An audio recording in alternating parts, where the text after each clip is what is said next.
You know, Diddy bought his son a Bentley. Maybe, you know, he could buy you one also while you're out. He got me a Lamborghini. Oh, well, that's nice. I haven't gotten it yet, though. Yeah, I know. When is that coming, that Lamborghini? We talked about this last time. He had the Lamborghini for a day or two, and he had access to the house, and he knows better than to be talking about the things that he does with Big Brother Puff on national television. So check this out, yo. Justin, you ever seen the movie 48 Hours? Right now, he's having 48 hours with Diddy, him and his boy. They're having the times of their lives, like, you know, where we hanging out and what we doing. We can't really disclose, but it's definitely a 15-year-old's dream. You know, I have been given custody of him. You know, he signed to Usher. I'm signed to Usher. I had legal guardianship of Usher when you know he did his first album. I did Usher's first album. I don't have legal guardianship of him, but for the next 48 hours, he's with me. So. What if the man who claimed to help build stars was really just hiding behind their fame? Or what if one of the most powerful names in music had a different story behind closed doors? That's what Joe Rogan started asking when new information surfaced about Justin Bieber's early years. And once he started digging, he realized he couldn't stop. The story didn't just shake Joe, it shocked millions of fans, insiders, and sponsors alike. What began as a quiet rumor turned into a loud call for answers. So many horrific accusations, though, involving young singers, like children. Yeah, it's disgusting. It's insane. He makes R. Kelly look like a decent guy. Yeah. It's so crazy. It is crazy. And meanwhile, the guy was like hanging out with Oprah, hanging out with Obama. Jay-Z, everybody. I'm sure the Clintons were there at some point. Maybe Bill. Because I think if a victim comes out against Usher, it'll show how egregious this shit is. Because if he can be a predator, then anybody can be a predator. Can't smile in your face the whole time. You feel what I'm saying? Like, people look at Usher, they don't see that. They're not seeing the victim. They're not seeing that boy that got rushed to the hospital. They're not seeing what the intentions was in his heart when he took Justin Bieber there. Oh. Let's be honest. He took Justin Bieber there. Diddy had been trying to get to Bieber for a minute. And his management was backing him off. But it wasn't until Usher took over management and had guardianship and gave temporary guardianship to the diddler for 48 hours. Think about that. Flown out to Atlanta by a manager. His name's Scooter Braun. Flown out to Atlanta just to meet with him and meet different producers and different people. I was actually going to meet Jermaine Dupri at his studio. And who rolls up? Usher in his Range Rover. Yeah, rolls up, and I was like, "Is that who I think it is?" And Scooter was like, "Yeah." And so I ran up to him and I was like, Usher, I love your songs. You want me to sing you one? And he was like, let's just go inside, little buddy. It's cold out. So the politest possible way he could say no, he did. And I was like, wow, he just turned me down. And I was a little disappointed. He had to go into a studio session, so I was like, whatever. And a week later, he actually watched my videos with my manager. And was like, oh my gosh, why didn't I let him sing? So flew me back to Atlanta where I got to meet him again. And he wanted to sign me. But there was something else. Justin Timberlake, right? Yes, Justin Timberlake also wanted to sign me. It was like kind of like, what happened was Justin Timberlake and Usher both went into a ring and boxed it out. And the outcome was Usher. I think it was a TKO. And then you have him come to audition for you, right? Actually, with a few people. My wife at the time. Right. It also was Perry Reed, L.A. Reid's first wife. You were all sitting in a room somewhere. We were in a room. Yeah. And I showed her the video. And Perry says, are you crazy? You better get down there and meet this kid right now. He's amazing. When all these pics come out and all this stuff with Bieber's big penis, are you the mastermind behind that? Say, listen, show off your big penis and people will come to those concerts. Or are you sitting there? Is that the kind of manager he's doing? Usher, are you sitting down with him and saying, yeah, show your or leave it in your pants? I mean, do you sit him down and say, look, part of this is PR, Hey, man. by the way, he does have a brain of his own. Yeah, but were you shocked at the size of his penis? Hey, listen, he has a mind of his own. What he chose to do with his penis is his prerogative. He's managing that aspect of his life. But Usher is somebody. I have nothing to do with Justin Bieber's private parts, man. Joe had been following entertainment stories for years, but this one felt personal. He kicked off his podcast with a single sentence that caught everyone's attention. Fame isn't protection, it can be a prison. The studio, normally filled with laughter and debate, Beniridi Elbirdi and Zaidur Ansarbais Monwashur were in front of him sat a thick folder stuffed with documents, messages, and timeline details no one had seen before. And in the middle of it all was Justin Bieber, once the biggest teen star on the planet, now revealing pieces of a past no one had expected. What's going on with you guys? Are you working together? I'm not. I mean, I think that we've become friends in a strange way, you know. Like Robin Big. Yeah, it's like exactly. I'm big and you're Robin. Yeah. No, I mean, to a lot of us, he's like a little brother. You know what I'm saying? He's not afraid to call and ask for advice. He's somebody that, in the industry-wise, the record industry is a strong family, and he's somebody that, you know, we definitely have our arms around, and we want to protect him because he's such genuinely a nice person besides his talent. You know what I'm saying? He's one of the greatest kids that you could ever know. And good luck when you're older. You know, Justin Bieber had a post the other day on his Instagram talking about all the drugs that he did when he was younger and how much it fucked him up. And now he's got a relationship with the Lord, and he's got, you know, he's married, and he's trying to be a normal person. Yeah. But he's struggling with the fact that he was insanely famous when he was a kid. Joe began laying out the story from the start. Justin had burst onto the scene with catchy songs and a voice that made headlines. He was only 15 when the world got to know him. But behind those first interviews, behind the smiles and sunglasses, something else was happening. Joe found paperwork showing travel arrangements signed by companies linked to Diddy. The dates matched moments in Justin's timeline that had always seemed vague. The podcast moved from contracts to video clips. Joe's team had uncovered an old security tape from a private estate tied to Diddy's network. In the footage, a teenage Justin was seen walking through a hallway late at night, flanked by 2 assistants. The camera picked up no sound, but the timestamp was clear, 3:12 a.m. Joe paused the clip and asked, why would a 16-year-old be out and about at this hour, far from a stage or any public event? The audience knew something wasn't right. What's up, man? You good? I'm good. How are you? All right, young brother, everything's good? Everything's Selling great. out arenas and everything? Yeah, Starting to act different, huh? You ain't been calling me and hanging out the way we used to hang out. Well, I mean, you try to get in contact with me, you know, through all my, partners and whatnot. Mm-hmm. But you never really got my number, so. Correct. Okay. My number? Yeah. I'm gonna tell you my number. Yeah. It's 555. Yes. Okay. 5555. Okay. 55. You heard that? Yeah. Okay. Months ago, I was really struggling mentally and emotionally, and just there was so many things that were adding up, and I wasn't able to enjoy any of the things that I owned. That stuff's not gonna matter to you. None of the actual things did anything because I was so hurt and I was so confused and I was so sick, and there was all these things, and I was like, I can't, there's like, you just can't, like you said, you can't enjoy the actual physical, tangible, like, things that money offers, right? The you of then was on a path of self-destruction. Oh, for sure. Yeah, I would have, for sure, 100%. Yeah. It would have been no bueno. It was bad. I don't know if I'd be alive, for sure. It was dark.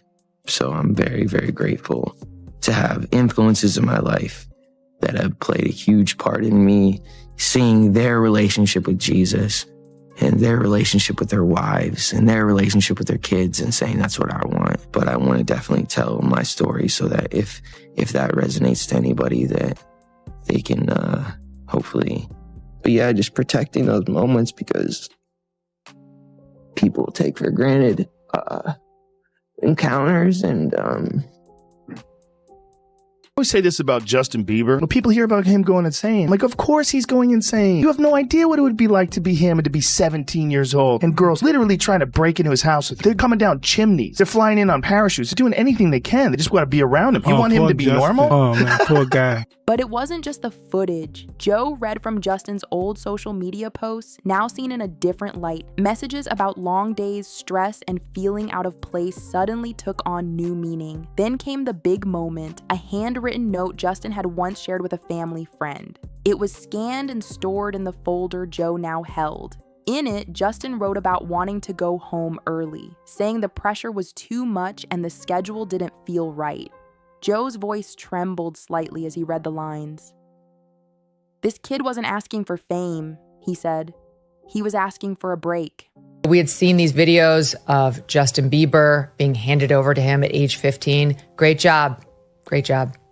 And for his weekend with Diddy camp. I mean, we don't know, but it certainly looks like Justin Bieber is still suffering the fallout from whatever happened to him as he was coming up the ranks of the music world. It really doesn't seem worth it. I mean, I'd love to hear more from his camp about what's real, because it's clear he's suffering.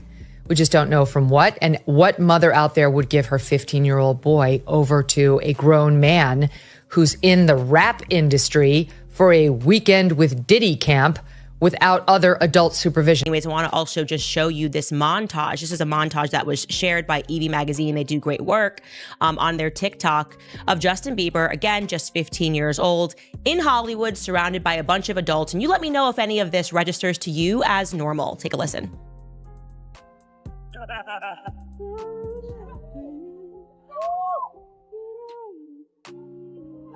Wow.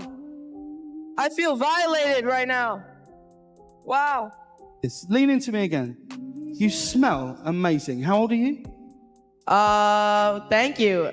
How old are you? I'm 16. I'll be 17 in like 2 weeks. I don't ever remember smelling that good at 16. Like that was bad. Yeah. Wow, look at your eyes. Look at what a beautiful face. All right, now it's time to... He did an interview back in 2020 with Zane Lowe. I think this was on Apple Music.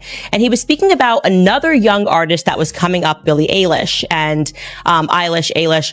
And he was basically speaking about how he wanted to protect her because she was now another young person, a rising artist in the industry.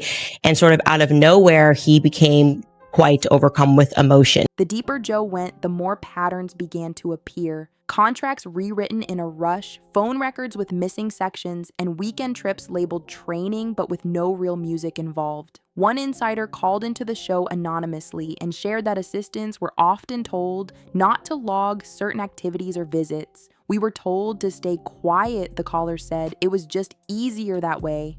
Joe shook his head and replied, "Silence protects the powerful, not the innocent."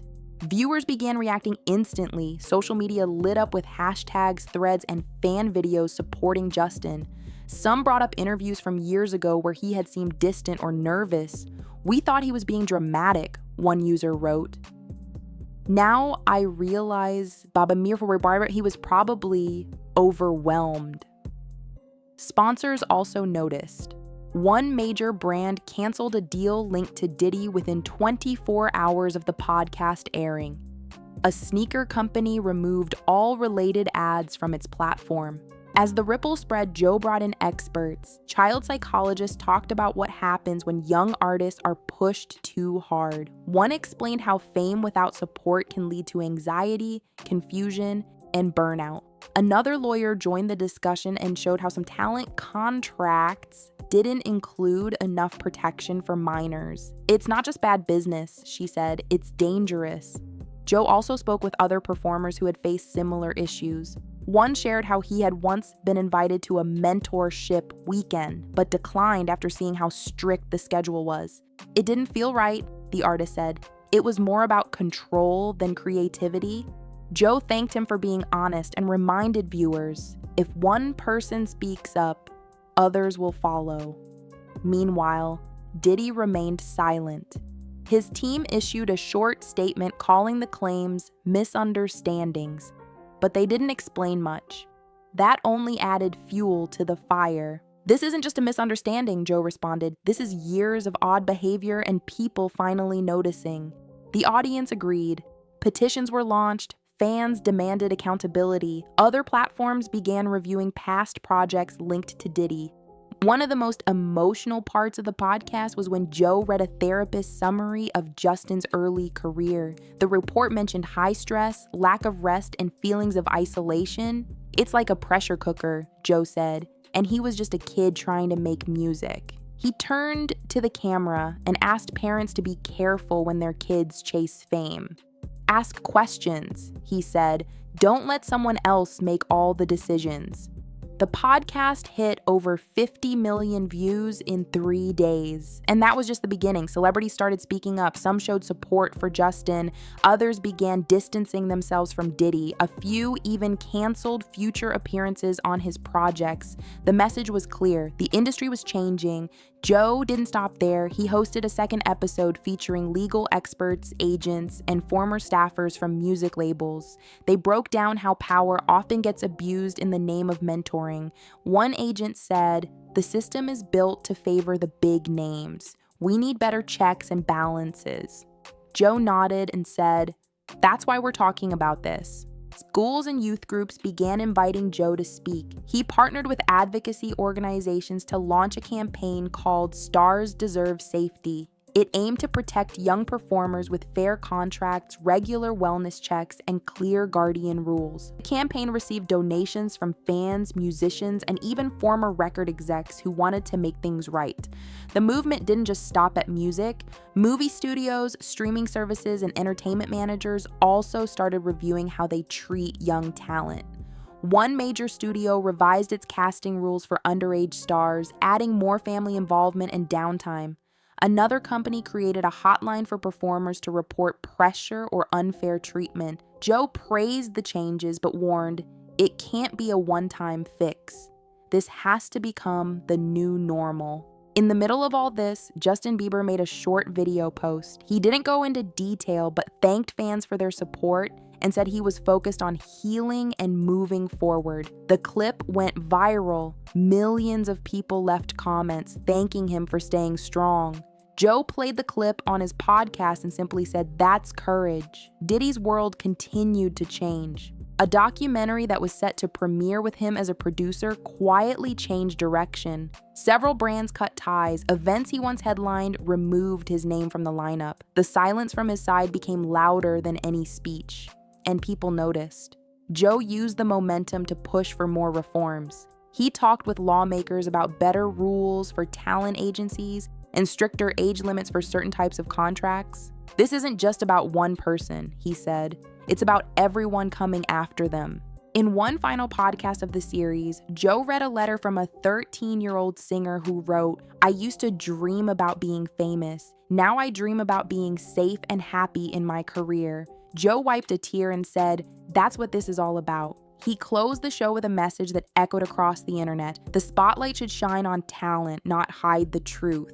As Joe Rogan wrapped up his last podcast episode, he knew the work wasn't finished. The reaction from fans and families across the world had been louder than anyone expected. Parents were writing in, saying they'd never let their kids into the entertainment industry without asking more questions. New artists were starting to speak out about their own uncomfortable experiences. Joe's team was already preparing the next wave of discussions. This wasn't just a one-time story. It had turned into a movement.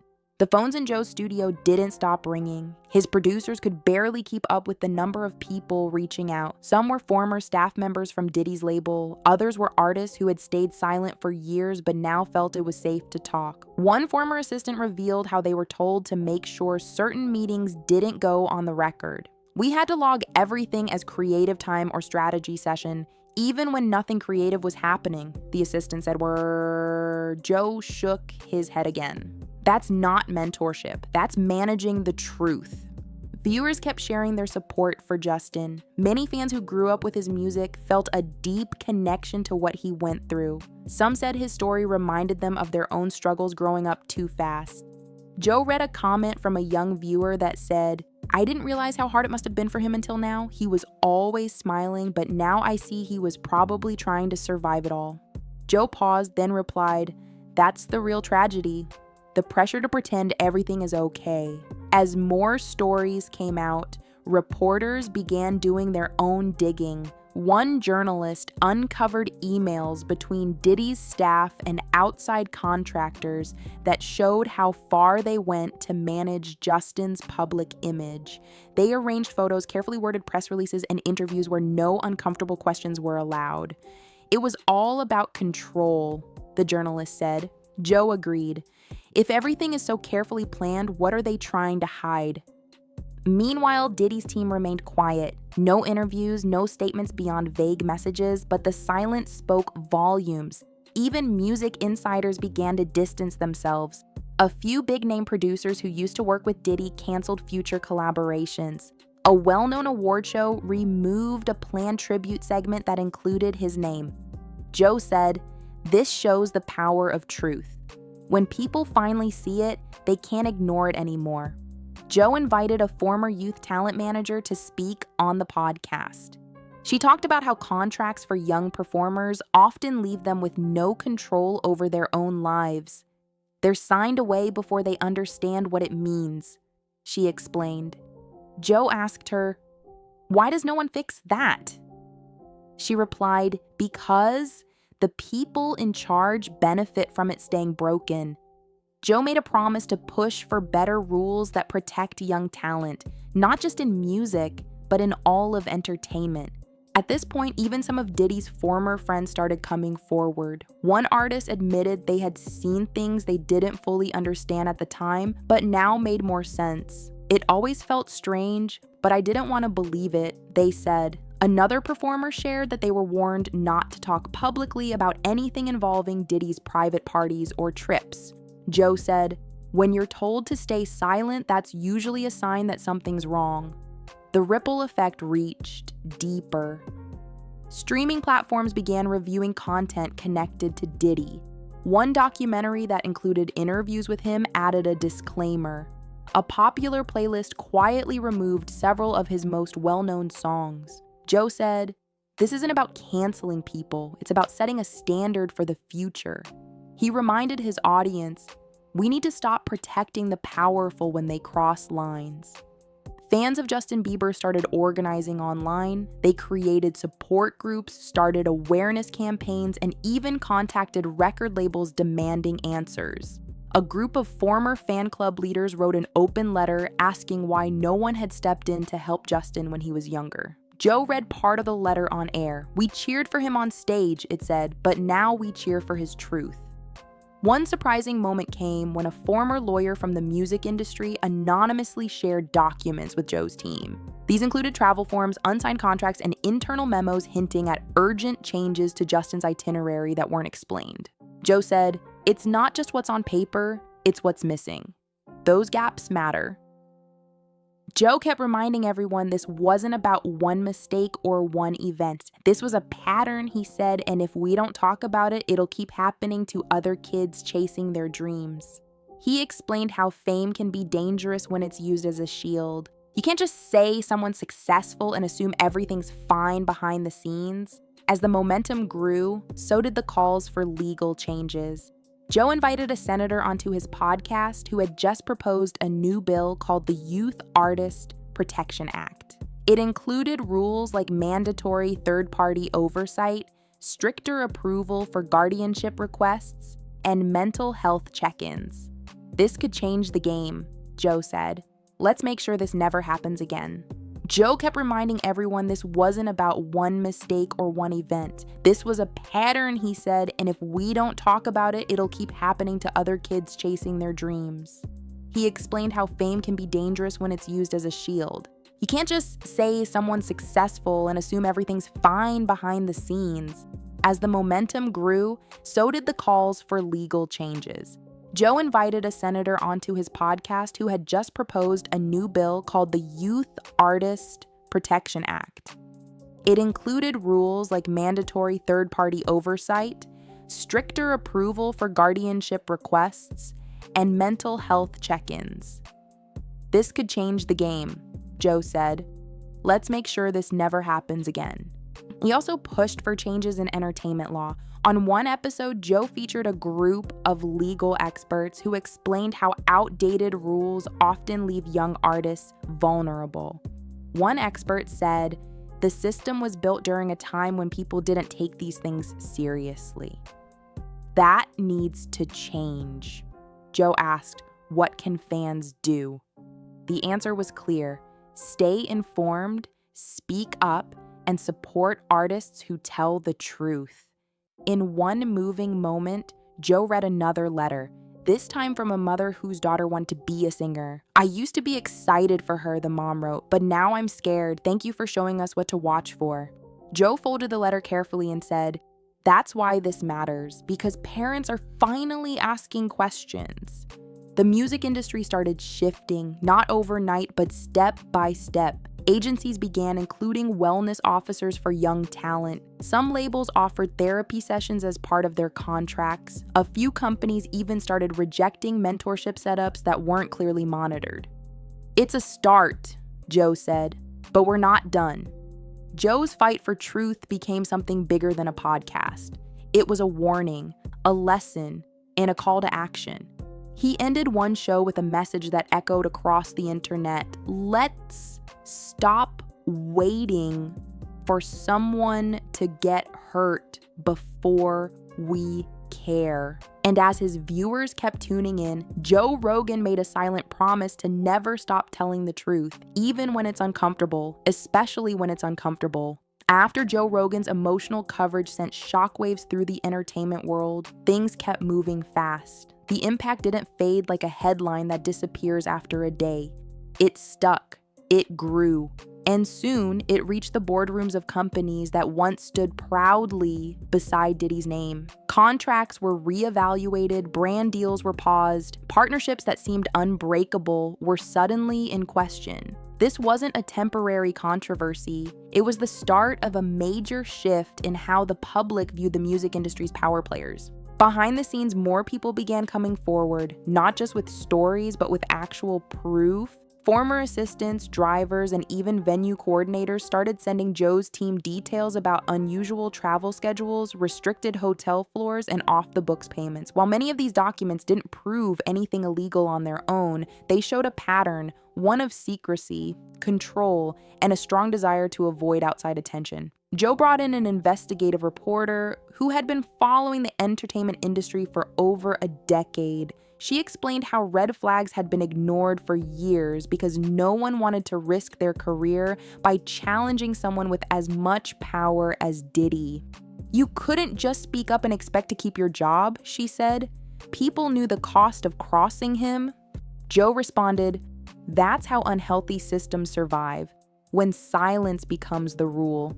Justin Bieber's quiet bravery had sparked something bigger. Across the country, former child stars began sharing their own stories, not about Diddy specifically, but about being overworked, manipulated, or left with emotional scars no one ever saw. These stories didn't come with drama, they came with honesty, and Joe gave them the space to be heard without judgment. One guest, a former child actor turned youth mentor, explained how fame at a young age often leads to confusion, fear, and burnout. You're told you're lucky to be where you are, she said, so you don't complain even when everything feels wrong. Joe nodded. And that's what keeps the cycle going because people think speaking up is the same as being ungrateful. Meanwhile, Diddy's team struggled to control the damage. A few short public statements were released, full of vague denials and no real answers, but the public wasn't buying it anymore. Too many people had seen the evidence. Too many had heard the pain in Joe's voice. This time, the truth couldn't be buried under flashy performances or press releases. On social media, a new hashtag started trending. #Protect Young Artists. Fans, celebrities, and parents began using it to demand safer environments for rising talent. Music platforms were pressured to update their codes of conduct. Talent agencies started reviewing their training programs to include mental health care and ethical mentorship. One company even announced they would require independent advocates to be assigned to all underage performers moving forward. Joe invited a few of these new advocates onto his show. They were lawyers, counselors, and educators who had seen firsthand how young people could be taken advantage of. They talked about how many teens felt trapped, famous on the outside, but powerless behind the scenes. We want to make sure the next generation never feels like they have to go through what Justin did, one of them said. Joe replied, "That's the goal. Real change, public support continued to grow." Former collaborators with Diddy began removing his name from their social bios. Some producers donated portions of their royalties to organizations helping youth in the arts. Even longtime fans of his music admitted that while his talent was never in question, the behavior behind the scenes could no longer be ignored. "We can appreciate the art," Joe said, "without excusing the artist's actions." One particularly moving podcast episode featured Justin's old vocal coach. She spoke with warmth and sadness as she described how much pressure he was under during his early years. "He had talent, heart, and hope," she said, "but it was like watching a kid slowly lose his sparkle because everything around him was too much." Joe looked down, then said, "It makes you realize how many smiles in this industry are hiding something else." As Joe continued his mission, more parents began reaching out, asking for advice. They wanted to know how to protect their kids while still letting them chase big dreams. Joe began releasing short clips offering tips for families navigating early fame. Everything from reading contracts to checking in emotionally. "It's not about stopping your kid's passion," he explained. "It's about making sure their passion doesn't become their prison." With every new episode, more pressure mounted on industry leaders to speak up. Some did. One well-known manager admitted on air that the system needed major updates. "The rules we followed for decades don't work anymore," he said. "We need stronger protection, clearer boundaries, and more accountability." Joe applauded him for taking a stand and encouraged others to do the same. The energy was different now.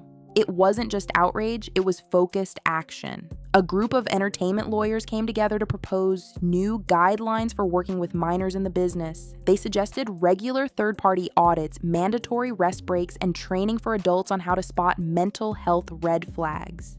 Joe featured their plan on his show and encouraged lawmakers to support it. "Let's make this more than talk," he said. "Let's build something better." Diddy's silence grew louder. While a few loyal fans tried to defend him online, most people had already shifted their focus to justice and reform. In a surprising twist, a popular documentary filmmaker announced plans to create a project spotlighting the rise of youth exploitation in entertainment. Using the Bieber story as the starting point, Joe agreed to help produce it, ensuring the message reached beyond just his audience. By now, the ripple effects had reached global stages. News outlets across the world picked up the story. International fans began translating Joe's clips into different languages. Advocacy groups from Europe to South America started hosting their own panels and forums. One activist wrote, "What happened to Justin is not just an American issue, it's a human issue." And still through it all, Joe remained grounded. He kept reminding listeners that the goal wasn't to tear people down, but to lift up those who were once ignored. He stressed that fame isn't permission to treat others badly, and power isn't a pass to act without consequences. "We're not here to ruin legacies," he said. "We're here to rewrite the rules so no kid has to suffer in silence again." As the seasons changed, so did the tone of the show. From sadness came hope. From anger came plans. Joe started featuring young artists who had found success without giving up their peace. They shared stories of healthy mentors, balanced schedules, and supportive teams. "It's possible," they said. "You can chase your dream and still feel safe." In one powerful moment, a guest read a letter from their 12-year-old sibling who wanted to become a singer. The letter thanked Joe for making the world feel a little safer. Joe was speechless. He smiled and whispered, "That's what makes all of this worth it." Behind the mic, Joe knew the fight wasn't over, but he also knew they had come a long way. What started as one heartbreaking testimony had grown into a global movement. And at the center of it all was a voice, a steady, honest, unwavering voice that refused to stay quiet. Joe ended the latest episode with a promise: we will keep speaking, we will keep fighting, and we will keep protecting, because every young artist deserves a stage, not a cage.